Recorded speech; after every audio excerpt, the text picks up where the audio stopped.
Maman, j'ai donné ta maison à mes beaux-parents. Je pensais que tu allais mourir. » Ces mots sont sortis de la bouche de mon fils comme s'ils étaient simples, comme quelqu'un qui commente la météo ou demande un verre d'eau. Mais pour moi, encore allongé dans ce lit d'hôpital, avec le corps faible et l'esprit essayant de comprendre où j'étais, ces mots ont été comme un coup en pleine poitrine. Je venais de me réveiller d'un coma qui avait duré 6 mois.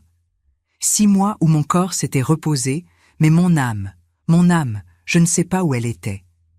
Et la première chose que mon fils unique m'a dite n'a pas été « Merci mon Dieu, tu es vivante ». Ce n'a pas été « Maman, j'avais tellement peur de te perdre ». Non, il m'a dit qu'il avait donné ma maison, la maison que j'avais construite de mes propres mains, avec ma sueur, avec mes années de travail, à ses beaux-parents, parce qu'il pensait que j'allais mourir. Je m'appelle Madeleine Rousseau. J'ai 60 ans, et voici mon histoire. Je suis née dans un petit village près de Montpellier. Ma mère cousait des robes pour les dames de l'église et mon père travaillait dans le bâtiment. Nous n'avions pas grand-chose, mais nous avions de la dignité. Ma mère disait toujours « Madeleine, ne demande jamais rien que tu ne puisses obtenir avec tes propres mains. » J'ai porté cette leçon avec moi toute ma vie. À 22 ans, je me suis mariée avec Robert. Il était maçon, honnête, travailleur. Nous avons eu Mathieu 2 ans plus tard.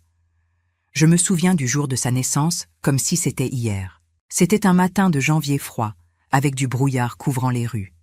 J'ai tenu ce bébé dans mes bras et j'ai pensé « Je vais te donner tout ce que je n'ai pas eu ». Et je lui ai tout donné. Robert est mort quand Mathieu avait seulement 8 ans. Un accident sur un chantier, une poutre qui est tombée. Il n'a pas eu de chance. Je suis restée veuve, seule, avec un petit garçon et aucun euro d'économie. Mais je ne me suis pas rendue. J'ai commencé à travailler en faisant des ménages. Ensuite, j'ai appris à cuisiner des plats traditionnels et j'ai commencé à vendre des quiches et des gratins au marché du quartier. Petit à petit, j'ai économisé de l'argent, j'ai mis de côté chaque euro, je n'ai jamais rien acheté pour moi qui n'était pas essentiel. Mes vêtements restaient les mêmes pendant des années, mes chaussures rapiécées, tout était pour Mathieu. J'ai payé son école, ses uniformes, ses livres, ses sorties scolaires. Quand il a voulu étudier l'administration à l'université, je lui ai dit oui, même en sachant que cela signifiait travailler encore plus. À 23 ans, Mathieu a obtenu son diplôme. Il a trouvé un bon emploi dans un cabinet comptable. Je me souviens quand il est rentré à la maison avec la nouvelle. Il m'a serré fort et a dit « Maman, maintenant c'est mon tour de prendre soin de toi. » J'ai pleuré ce jour-là. C'est à cette époque que j'ai acheté ma maison. Elle n'était pas grande, pas luxueuse, mais elle était à moi. Elle se trouvait dans une rue tranquille à Montpellier, près de l'endroit où j'avais grandi. Elle avait 2 chambres, un petit salon, une cuisine où il y avait une table en bois que j'avais peinte moi-même, au fond un jardin avec un citronnier qui donnait des fruits tous les ans. J'adorais ce citronnier. Tous les matins, je prenais mon café assise dans le jardin en regardant cet arbre.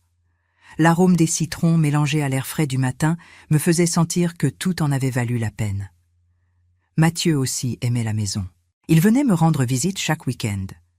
Il apportait des viennoiseries, nous nous asseyions dans la cuisine et nous parlions. Il me racontait le travail, les collègues, la vie. C'était simple, c'était bon. Je pensais que c'était ce que j'avais gagné. La paix, un foyer, la compagnie de mon fils. Mais alors Mathieu a rencontré Stéphanie et tout a changé.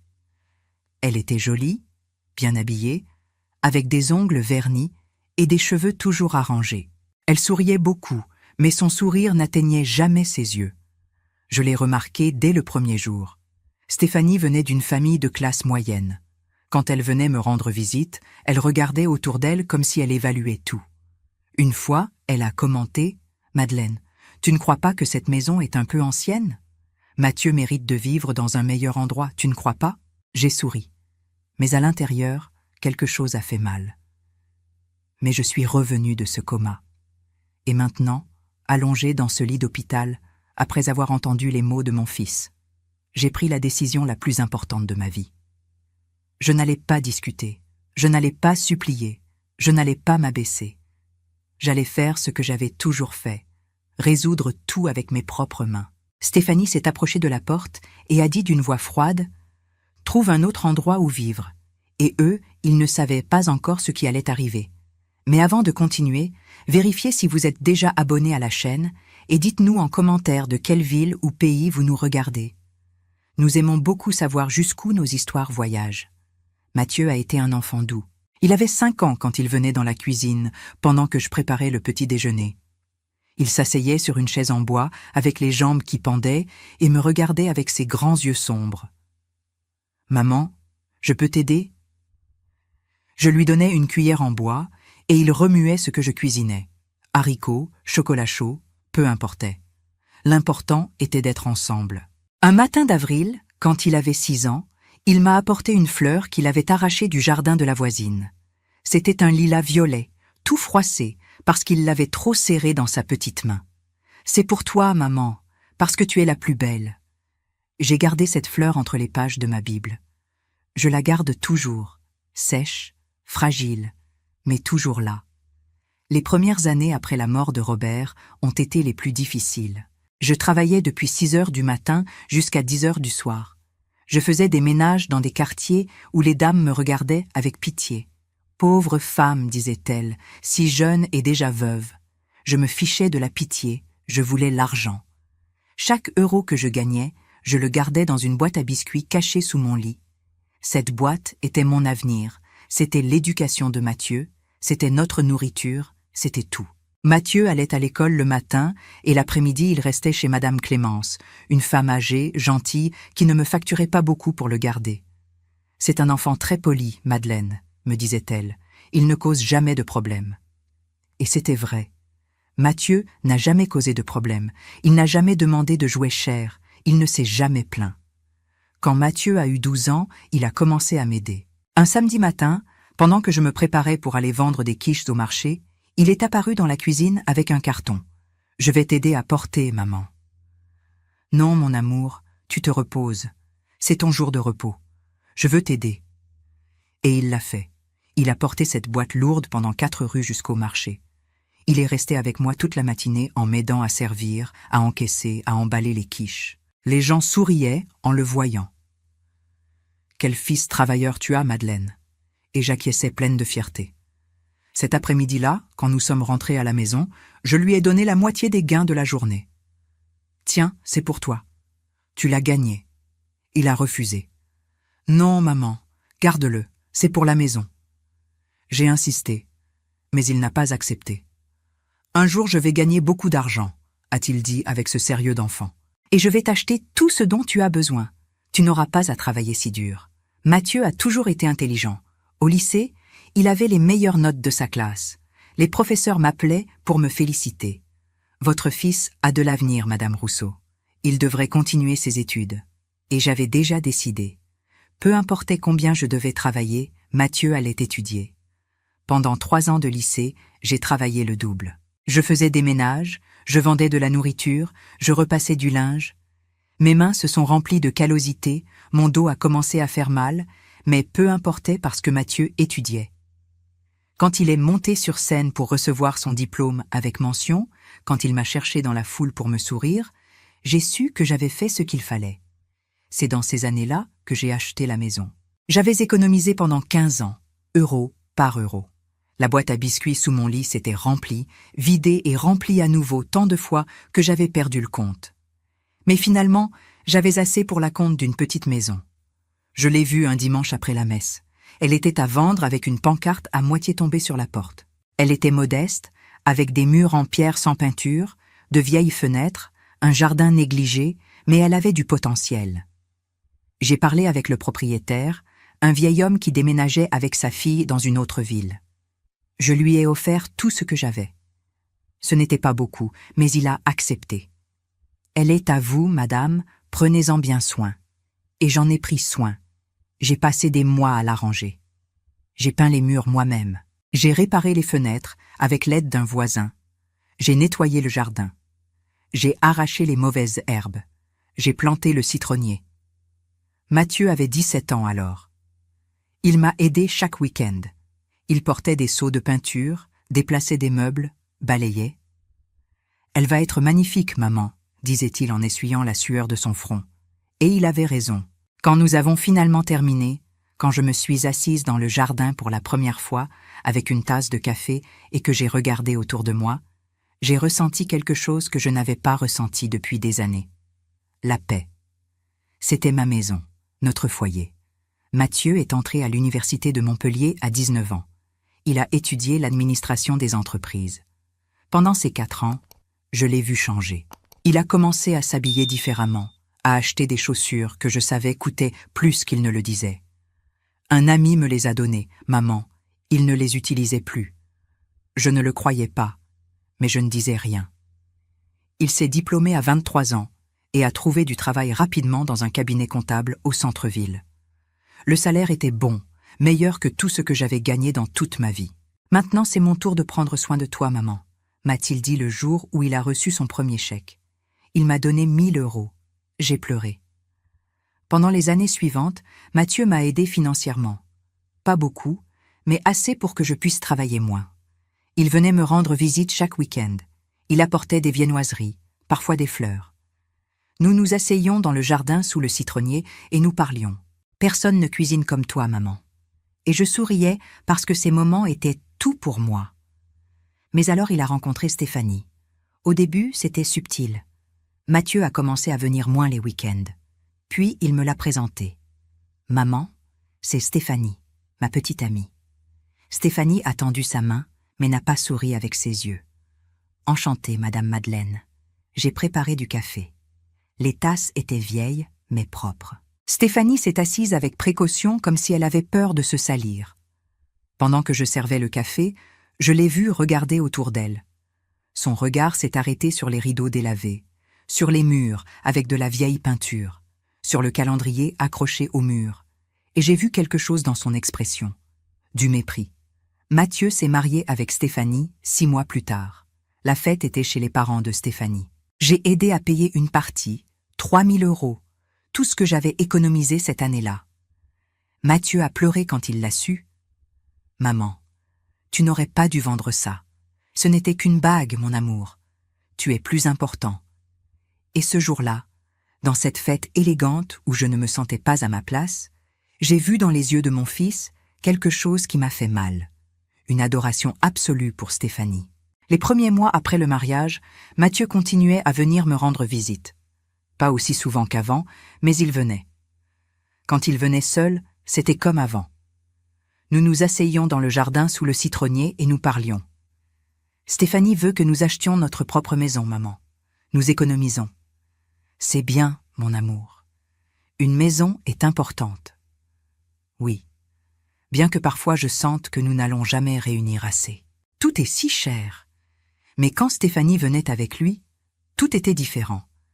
Elle s'asseyait au bord de la chaise comme si elle avait peur de se salir. Elle regardait son portable la plupart du temps. Et elle avait toujours quelque chose à critiquer. « Madeleine, pourquoi ne changes-tu pas ces rideaux? Ils sont très vieux. Cette table est très rayée. Tu n'as pas pensé à en acheter une nouvelle? Le jardin serait mieux si tu mettais du carrelage. Cette terre se remplit de poussière. » Je souriais et disais « Tu as raison, ma fille. Un jour, je le ferai. » Mais je ne le faisais jamais parce que c'était ma maison et elle me plaisait telle qu'elle était. Une année est passée. Mathieu et Stéphanie continuaient à louer le même petit appartement. Stéphanie se plaignait constamment.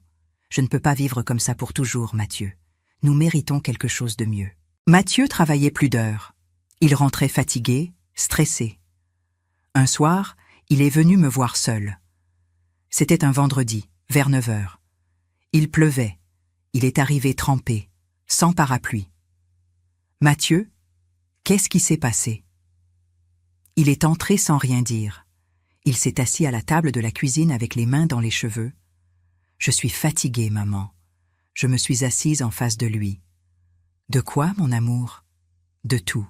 Du travail, des pressions, de ne pas être assez. » Je lui ai pris les mains. « Tu es plus que suffisant. Ne laisse personne te faire sentir le contraire. » Il est resté silencieux un moment.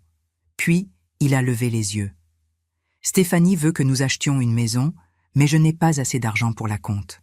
J'ai cherché des prêts, mais les taux d'intérêt sont très élevés. » 2 ans après le mariage, Stéphanie et Mathieu n'avaient toujours pas d'enfants. Je n'ai jamais posé de questions. Ce n'était pas ma place. Mais Stéphanie l'a mentionné une fois, lors d'une de ses rares visites. Nous étions assises dans le salon. Mathieu était allé aux toilettes, et soudain Stéphanie a dit « Nous ne pouvons pas avoir d'enfant ». Je l'ai regardée, surprise. « Je suis vraiment désolée, ma fille. Ce n'est pas ton problème. » Sa voix était froide. Mais Mathieu le prend mal. Il dit qu'il voulait te donner des petits-enfants. Donne-lui du temps. Il y a d'autres options. Je ne veux pas parler de ça. Elle m'a coupé. Je te le dis juste pour que tu saches, pour que tu n'attendes pas des petits-enfants qui n'arriveront jamais. Et là encore, ce ton, ce mépris à peine caché. 4 ans après le mariage, Mathieu est venu me rendre visite un après-midi de septembre. Il était seul. Il s'est assis avec moi dans le jardin en regardant le citronnier. Il y avait des citrons mûrs accrochés aux branches. « Maman » a-t-il dit sans me regarder. « Tu as déjà pensé à vendre cette maison ?» J'ai senti que l'air s'échappait de mes poumons. « Vendre ? Pourquoi ?» Il a haussé les épaules. « Je ne sais pas. Elle est grande pour toi toute seule. Et l'argent pourrait t'aider. Tu pourrais déménager dans un endroit plus petit, plus facile à entretenir. Mathieu, cette maison est mon foyer. Ici sont tous mes souvenirs. Ton père et moi, nous avons construit ça ensemble. Tu as grandi ici. Je sais, maman. Je pensais juste à voix haute. » Il y a eu un long silence. « Stéphanie t'a demandé de me poser cette question ?» Mathieu n'a pas répondu. Et ce manque de réponse a été toute la réponse dont j'avais besoin. Les mois suivants ont été étranges. Mathieu a arrêté de venir complètement. Il appelait de temps en temps, mais les conversations étaient brèves. « Comment vas-tu, maman ?»« Bien, mon amour. »« Et toi ?»« Bien. Occupé. »« Je t'appelle plus tard. » Et il raccrochait. J'essayais de ne pas trop y penser. J'essayais de me convaincre que c'était normal, qu'il était occupé, qu'il avait sa propre vie. Mais au fond, je savais la vérité. Il s'éloignait de moi et je ne savais pas comment l'arrêter. C'est en décembre de cette année-là que j'ai ressenti le premier vertige. J'étais dans la cuisine, en train de préparer des quiches pour vendre au marché. Soudain, tout a commencé à tourner. Je me suis agrippée au bord de la table et j'ai attendu que ça passe. C'est passé, mais 2 jours plus tard, c'est revenu. Je suis allée chez le médecin du centre de santé. Il m'a fait des analyses. Il m'a dit que ma tension était élevée. « Vous devez faire attention, madame. Moins de sel, moins de stress, plus de repos. » J'ai acquiescé. J'ai pris les médicaments qu'il m'a prescrits, mais je n'ai rien dit à Mathieu. Une autre année est passée. Les vertiges ont continué. Parfois ils étaient légers, d'autres fois forts, mais je continuais. Je continuais à vendre de la nourriture, je continuais à m'occuper de ma maison, je continuais à attendre que Mathieu revienne. Et puis, un après-midi de mai, tout a changé. J'étais dans la cuisine comme toujours, en train de préparer le repas. La radio était allumée. Soudain, j'ai senti que le sol bougeait sous mes pieds. Mais cette fois, ça ne s'est pas arrêté. J'ai essayé de m'accrocher à quelque chose, mais mes mains n'ont pas répondu. Je suis tombée. Et avant que tout devienne noir, j'ai réussi à penser « Mathieu, pardonne-moi. » Je ne me souviens pas de l'hôpital, je ne me souviens pas de l'ambulance, ni des lumières, ni des voix des ambulanciers. La seule chose dont je me souviens, c'est de me réveiller dans l'obscurité, une obscurité complète, silencieuse, lourde.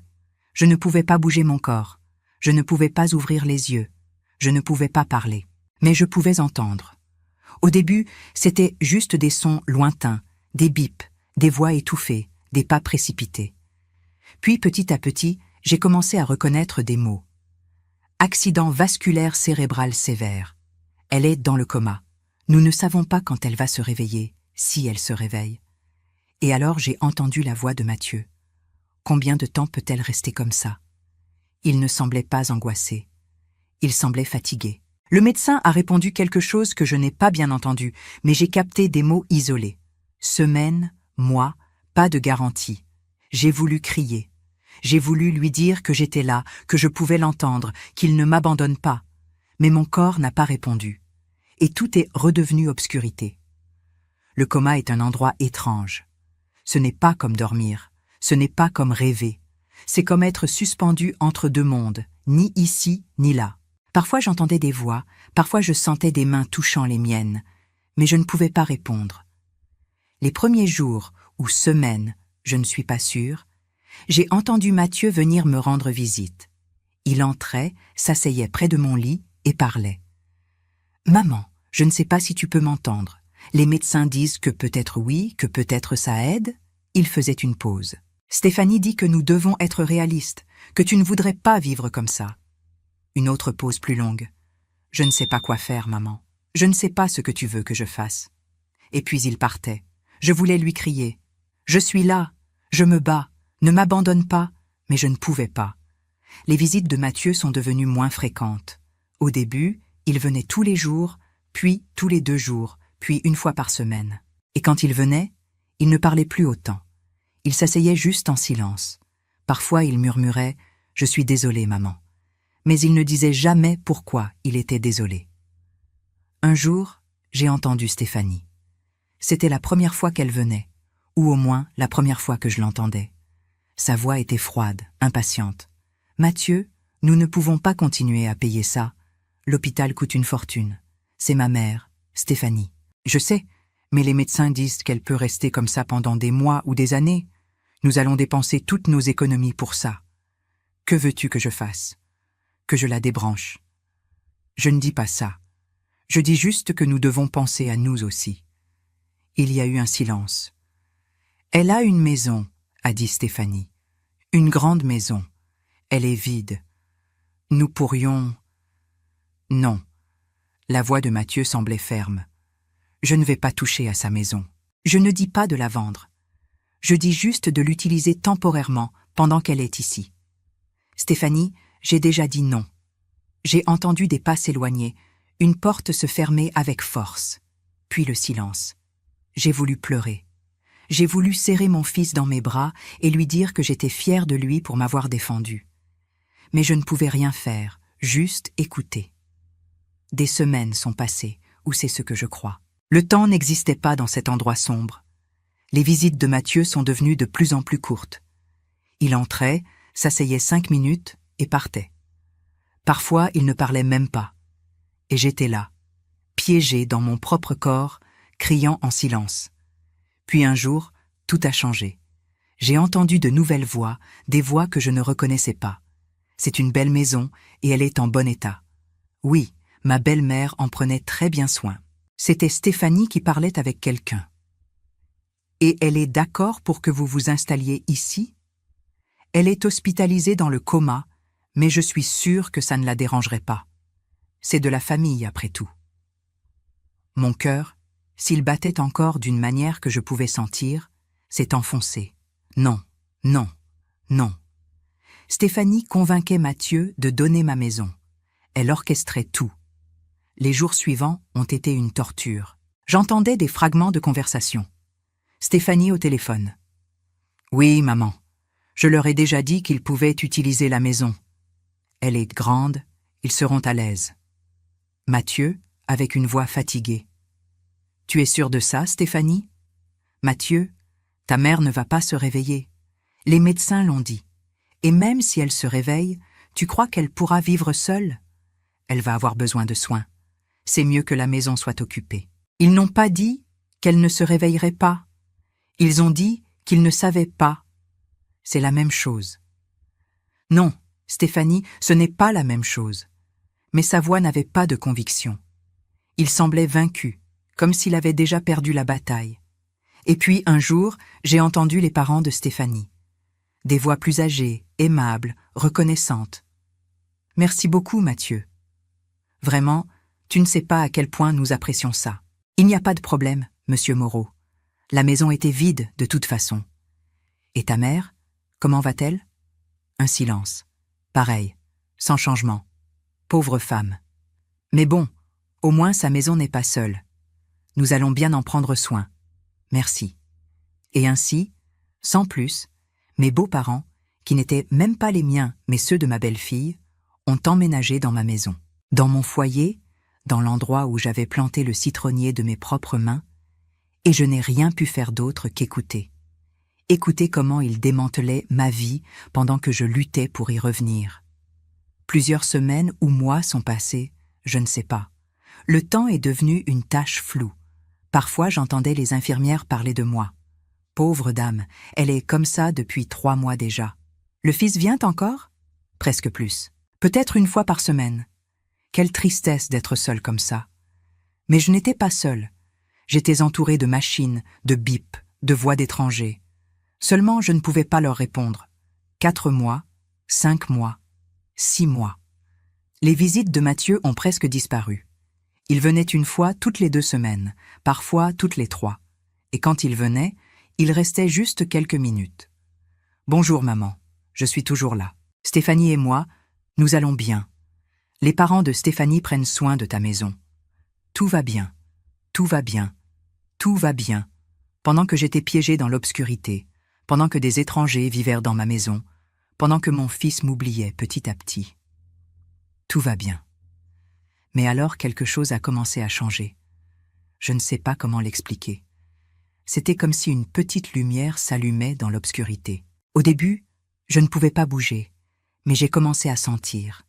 J'ai senti une main touchant la mienne, une infirmière probablement. J'ai senti le soleil entrant par la fenêtre, tiède contre ma peau. J'ai senti l'odeur de désinfectant, de drap propre. Et puis, lentement, j'ai commencé à entendre plus clairement. Les voix n'étaient plus étouffées, elles étaient nettes. Ces signes vitaux s'améliorent. Tu crois qu'elle peut se réveiller? C'est possible. J'ai vu des cas comme ça. Et alors, un jour, j'ai senti que je pouvais bouger un doigt. Juste un, mais c'était quelque chose. C'était un signe que je revenais. Je ne sais pas combien de temps s'est écoulé entre ce premier mouvement et le moment où j'ai finalement ouvert les yeux. Peut-être des jours, peut-être des semaines, mais un jour, je l'ai tout simplement fait. J'ai ouvert les yeux. La lumière était aveuglante. J'ai cligné des yeux plusieurs fois en essayant de faire le point. Il y avait une infirmière dans la chambre qui vérifiait quelque chose sur une machine. Quand elle m'a vu réveiller, ses yeux se sont ouverts énormes. Madame Rousseau, mon Dieu, elle a couru vers la porte. « Docteur, docteur », elle s'est réveillée. Tout a été un chaos après ça. Des médecins qui entraient, qui me vérifiaient, qui me posaient des questions. « Vous savez où vous êtes ?» J'ai hoché la tête faiblement. « Vous savez votre nom ?»« Madeleine. » Ma voix était un murmure rauque. « Excellent. Vous savez quel mois on est ?» Je ne le savais pas. Le médecin a souri. « Ne vous inquiétez pas. C'est normal. Vous avez été dans le coma pendant 6 mois. 6 mois. Une demi-année de ma vie. Perdue. Nous allons appeler votre fils. » Et alors quelque chose dans ma poitrine s'est serré. Mathieu est arrivé 2 heures plus tard. Il est entré dans la chambre avec Stéphanie à ses côtés. Il avait l'air fatigué. Elle était impeccable. Je les ai regardés depuis le lit avec le corps encore faible, mais l'esprit clair. Mathieu s'est approché lentement. « Maman, c'est bien que tu te sois réveillée. » Sa voix était plate, sans émotion réelle. Stéphanie est restée près de la porte en regardant son portable. J'ai essayé de sourire, mais je n'ai pas pu. Et alors il l'a dit. « Maman, j'ai donné ta maison à mes beaux-parents. Je pensais que tu allais mourir. » La chambre est restée silencieuse. Je l'ai regardé. Il me regardait avec ses yeux fatigués, comme s'il attendait que je crie, que je pleure, que je lui reproche. Mais je n'ai rien fait de tout ça. Stéphanie a levé les yeux de son portable et a dit avec cette voix froide que je connaissais si bien, « Trouve un autre endroit où vivre. » Et voilà la vérité complète. Mon fils m'avait trahi et son épouse était là pour s'assurer que je comprenne que je n'avais plus ma place dans ma propre vie. J'ai fermé les yeux un moment. J'ai respiré profondément. Et quand je les ai ouverts, quelque chose en moi avait changé. « Je comprends », ai-je dit d'une voix calme. Mathieu a cligné des yeux, surpris par mon calme. « Tu comprends ?»« Oui, je comprends parfaitement. Alors je vais sortir d'ici et je vais résoudre ça. »« Maman, il n'y a rien à résoudre. La maison est déjà... » « Je sais, Mathieu, j'ai tout entendu. Il est resté figé. »« Quoi ? J'ai tout entendu pendant le coma. Chaque conversation, chaque décision que vous avez prise sans moi. » Stéphanie a pâli. Mathieu a ouvert la bouche, mais rien n'est sorti.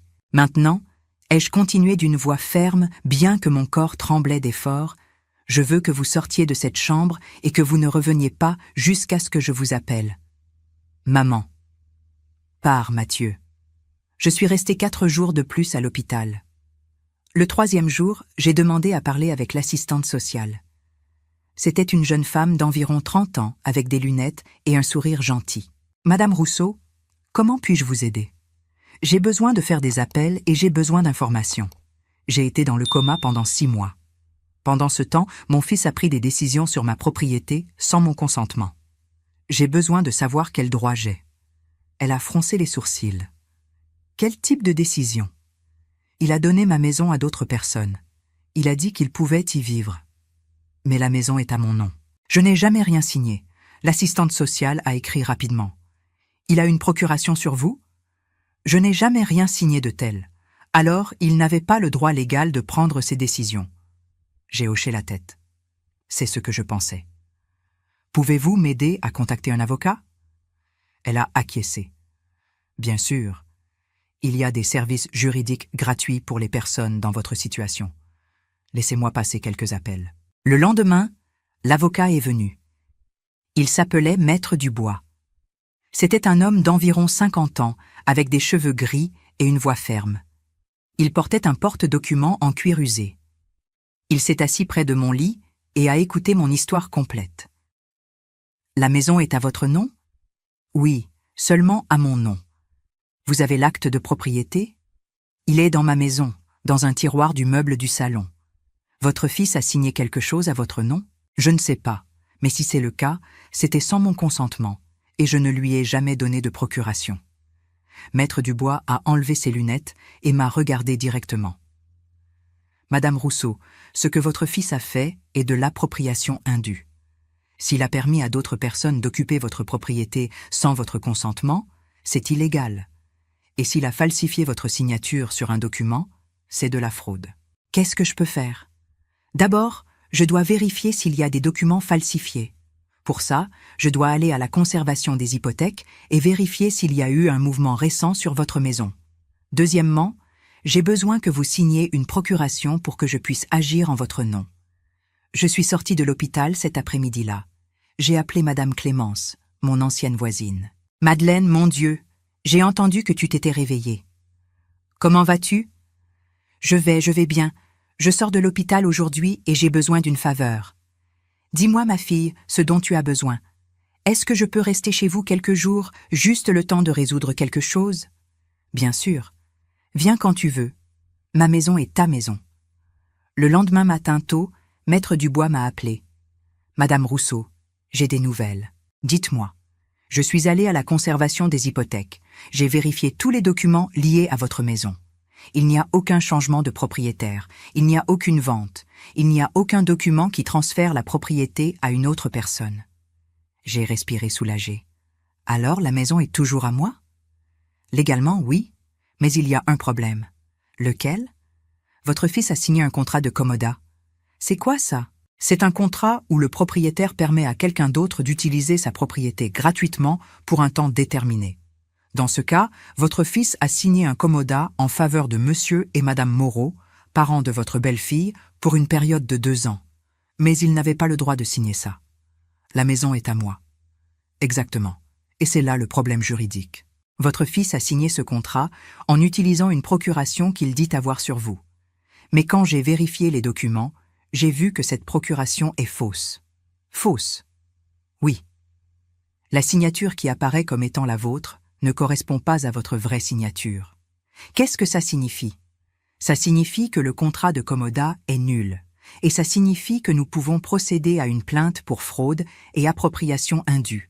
Nous pouvons aussi demander une ordonnance d'expulsion immédiate pour les occupants actuels de votre maison. 3 semaines plus tard, j'ai eu l'ordonnance judiciaire. J'ai appelé Mathieu. Je l'ai vu dans une cafétéria. Dans 3 jours, à 10 heures du matin, un huissier de justice va arriver à la maison. Il va exécuter une ordonnance d'expulsion. Les parents de Stéphanie doivent partir.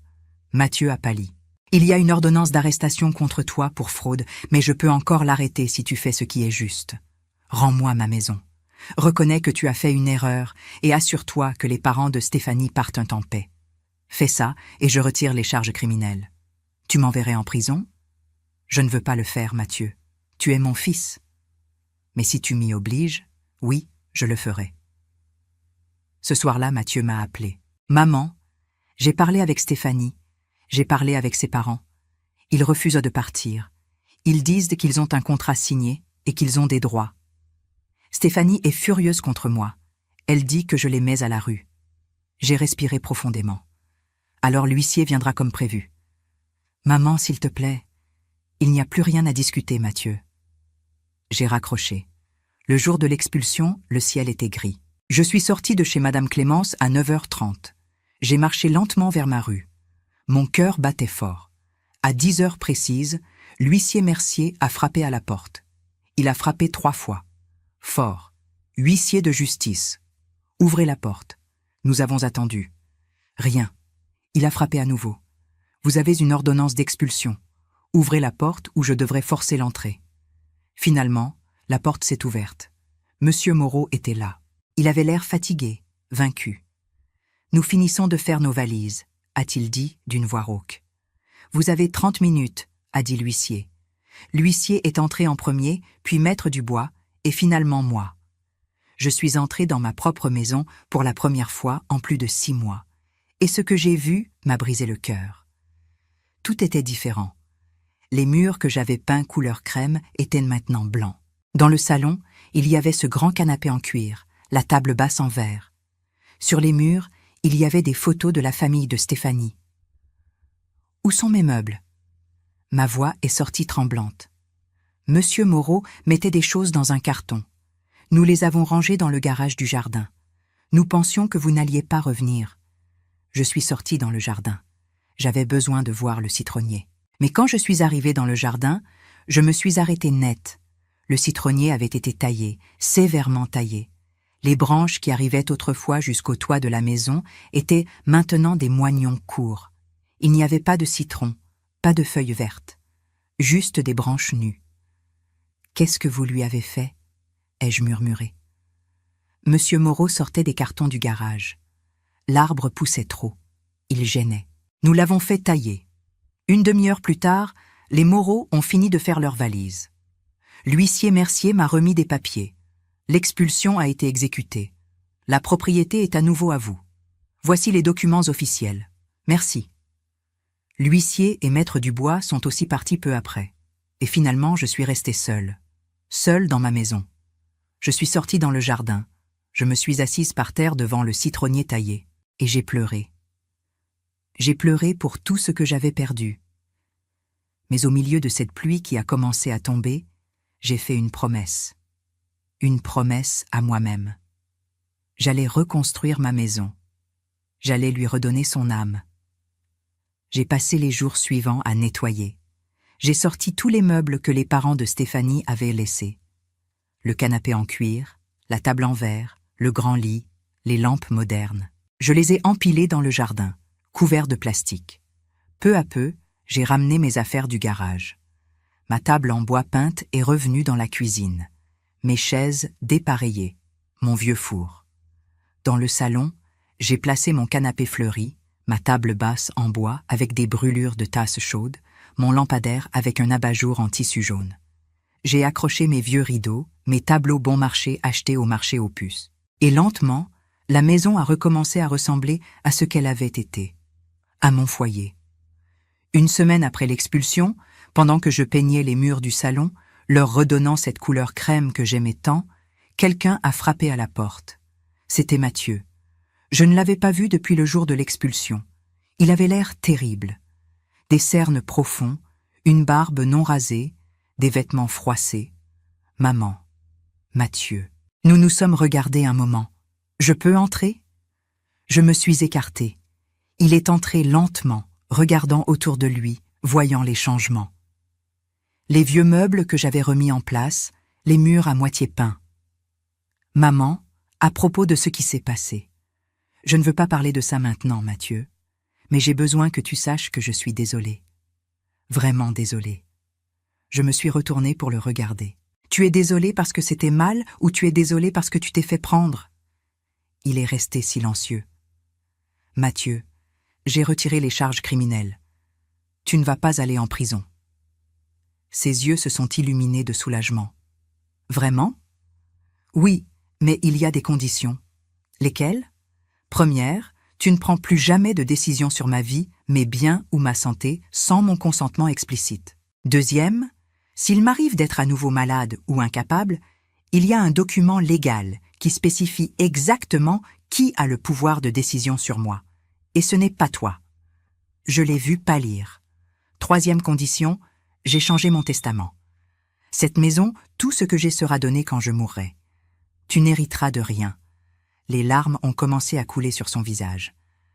Maman, s'il te plaît, je sais que j'ai pris la pire décision de ma vie, mais je suis toujours ton fils. Je le sais, et c'est pour ça que j'ai retiré les charges. C'est pour ça que tu n'es pas en prison. Mais ça ne signifie pas que je vais récompenser ce que tu as fait en te laissant tout ce que j'ai. Et qu'est-ce que tu veux que je fasse? Que puis-je faire pour arranger ça? Je me suis approchée de lui. Je veux que tu apprennes. Je veux que tu comprennes que les décisions ont des conséquences. Je veux que tu values les personnes qui t'aiment avant qu'il ne soit trop tard. Je te valorise, maman. Je t'aime. Alors démontre-le. Pas avec des mots. Avec des actes. Il est resté là debout au milieu de mon salon, pleurant. Et une partie de moi voulait le serrer dans mes bras. Mais je ne l'ai pas fait parce que ce n'était pas bien. Tu peux venir me rendre visite quand tu veux, ai-je dit doucement. Mais je ne suis plus la mère qui dit oui à tout. Je ne suis plus la femme qui se sacrifie sans limite. Je suis Madeleine. Et si tu veux une relation avec moi, ce sera selon mes conditions. Comment vont les choses avec Stéphanie? Son visage s'est assombri. Pas bien. Elle est très en colère. Elle dit que j'ai choisi ma mère plutôt qu'elle. Et qu'est-ce que tu lui as dit? Que j'ai fait ce qui était juste. Que j'aurais dû le faire depuis le début. 2 mois après notre conversation, Mathieu a trouvé un nouveau travail. Ce n'était pas le même type de travail qu'il avait avant. Ce n'était pas dans un bureau élégant avec un titre impressionnant. C'était dans une petite entreprise comptable aidant des commerces locaux avec leurs impôts. Il gagnait moins, mais il était plus tranquille. Il venait me rendre visite chaque semaine. Maintenant, il apportait des fleurs du marché, parfois juste sa présence. Et c'était suffisant. La semaine dernière, il m'a aidé à réparer une fuite dans le toit. Nous avons travaillé ensemble en silence. Quand nous avons terminé, nous nous sommes assis dans le jardin et nous avons bu de la limonade.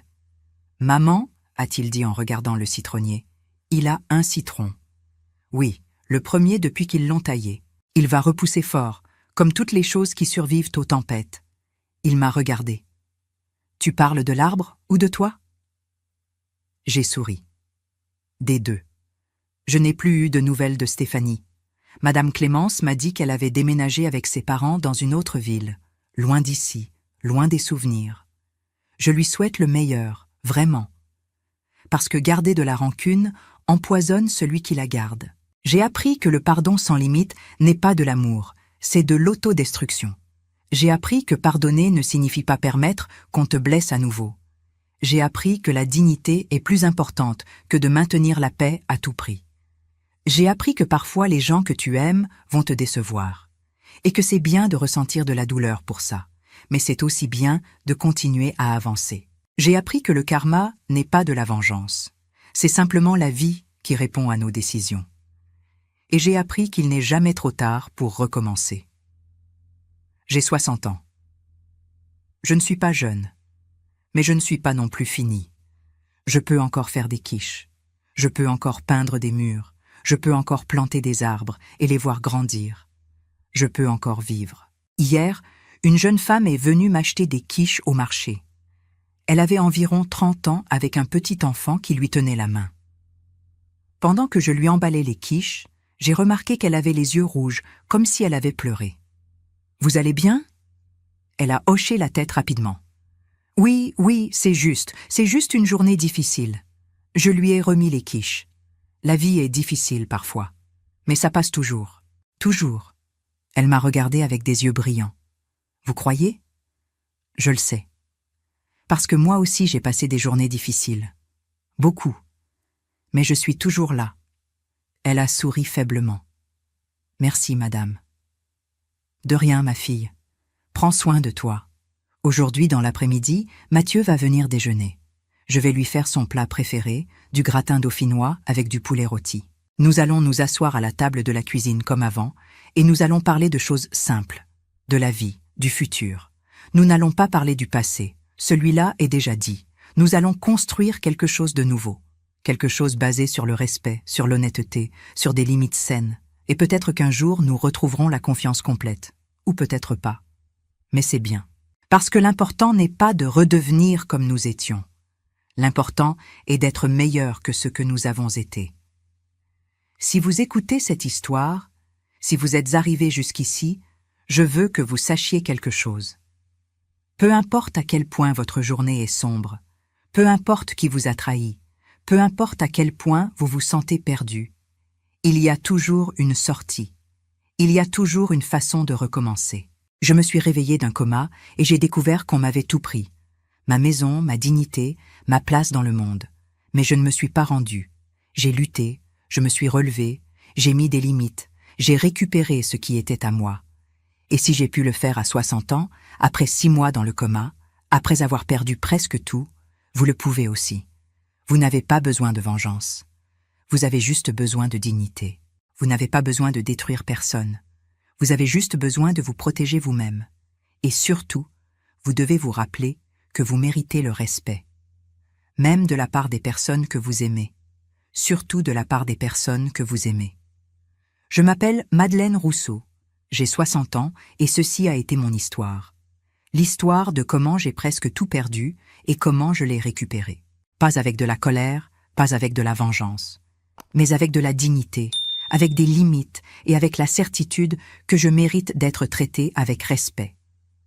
Si cette histoire a touché votre cœur, répondez ici dans les commentaires. À ma place, qu'auriez-vous fait? N'oubliez pas de regarder la prochaine vidéo qui apparaît sur votre écran. Elle apporte un rebondissement surprenant et émouvant qui vous captivera du début à la fin.